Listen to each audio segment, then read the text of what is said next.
Жартылай финалда 0-4 бірінші таймдағы сәтсіздік, қорғаныста қайта-қайта қайталанатын қателіктер, бірақ киім ауыстыратын бөлмеде дүрбелең жоқ. Онда камбэк жайлы, 4 гол соғу жайлы, Камп Ноудағы сиқыр жайлы айтылып жатыр. Флик қатаң әңгіме өткізді.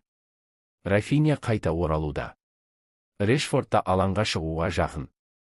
Ал алда тек Атлетикамен қарымта матч емес, Жиронамен өтетін маңызды ойында күтіп тұр. Команда алаңда маусымды сақтап қалуға дайындалып жатқанда, сахна сыртында өзге күрес басталып кетті.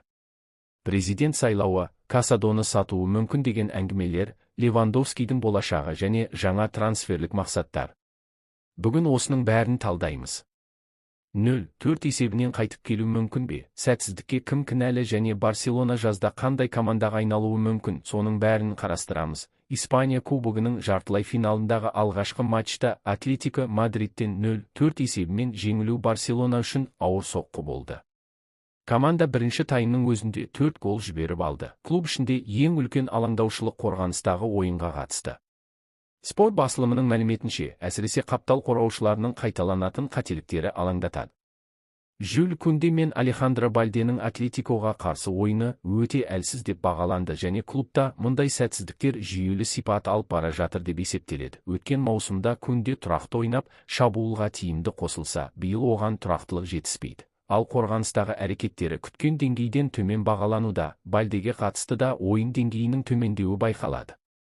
Атлетикоға қарсы матчта оның қорғанысқа қайта оралуы көңіл көншітпеді, ал жекпе-жектерде тактикалық тұрғыдан сенімсіз көрінді. Соған қарамастан, Кунденің мәртебесі де, Бальденің негізгі құрамдағы орны да әзірге қауіп астында емес.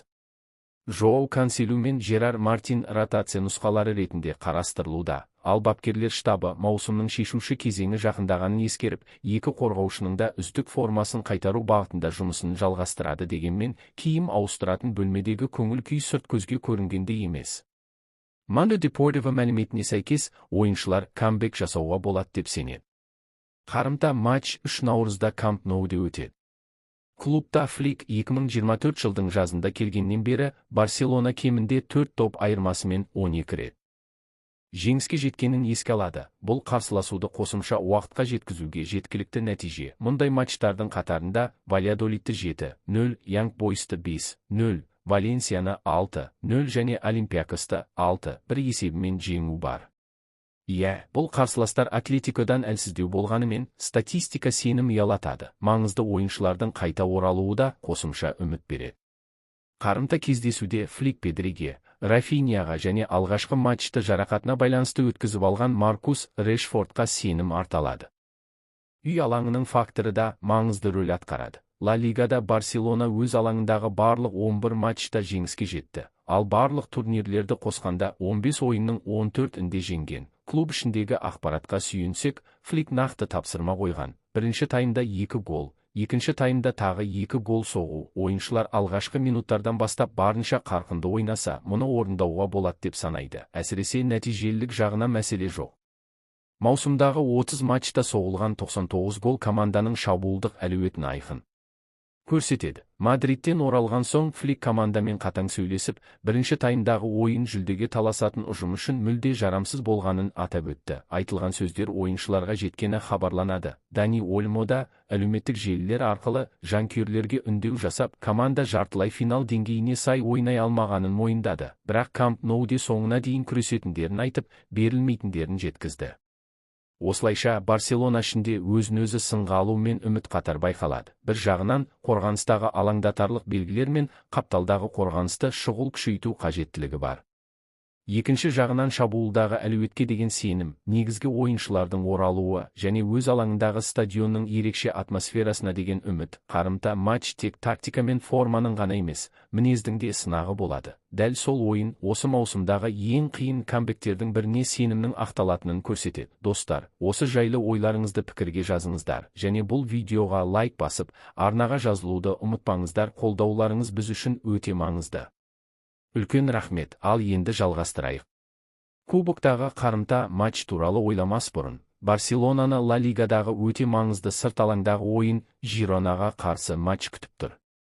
Матч алдындағы баспасөз мәслихатында Ханси Флик команда дәл қазір жауап қайтаруы тиіс екенін ашық айтты. Неміс бапкері бұл кездесудің турнирлік ұпайлар үшін аса маңызды екенін атап өтіп, қарсыластың ұйымшыл әрі батыл болатынын айтты.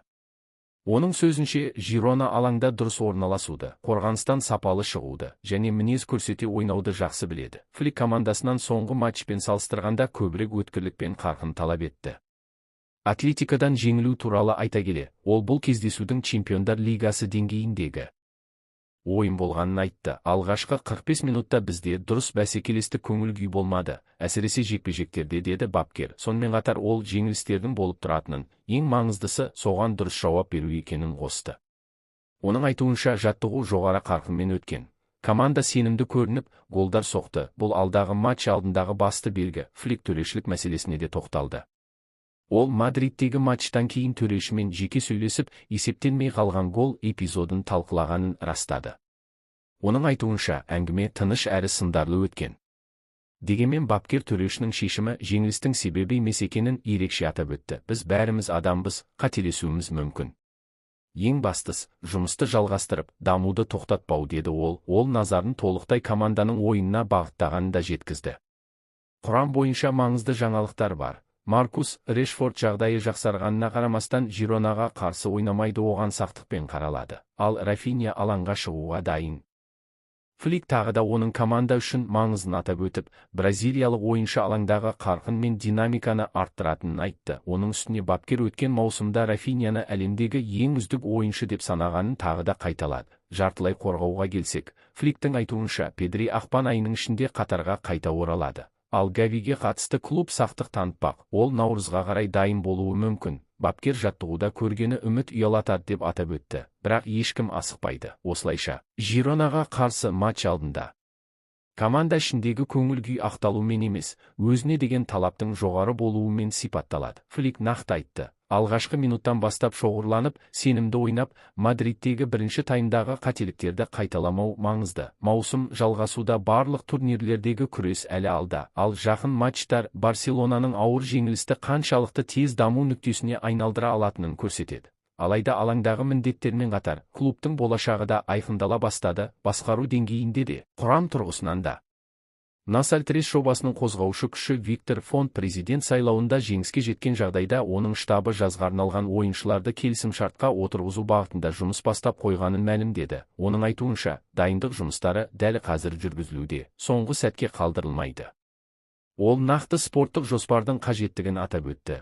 Жаңа ойыншыларды тіркеу жарақаттарға немесе трансферлік терезе соңындағы шұғыл шешімдерге тәуелді болмауы тиіс. Фонд күшейтуді қажет ететін 3-4 позиция анықталғанын айтып, жақын уақытта өзінің кандидатурасына қатысты спорттық жобаны ұсынатынын жеткізді. Клуб құрылымындағы ықтимал өзгерістер туралы әңгімелер аясында жекелеген футболшылардың болашағы да талқылануда. Марк Касадо біркелкі емес маусым өткізді. Жазда ол басқа еуропалық клубтардың ұсыныстарынан бас тартып, құрамдағы орны үшін күресуді таңдаған еді. Бірақ қыс соңына қарай барлық турнирлерде оның ойын уақыты небәрі 1100 минуттан сәл асты. Ал Ла Лигадағы 16 матчтың тек 8-ін ғана негізгі құрамда бастаған. Diaria Sport мәліметінше, клуб оның еңбек қорлығы мен ойынына риза, бірақ орталық алаңдағы жоғары бәсекенің салдарынан қиындық көріп отырғанын мойындайды.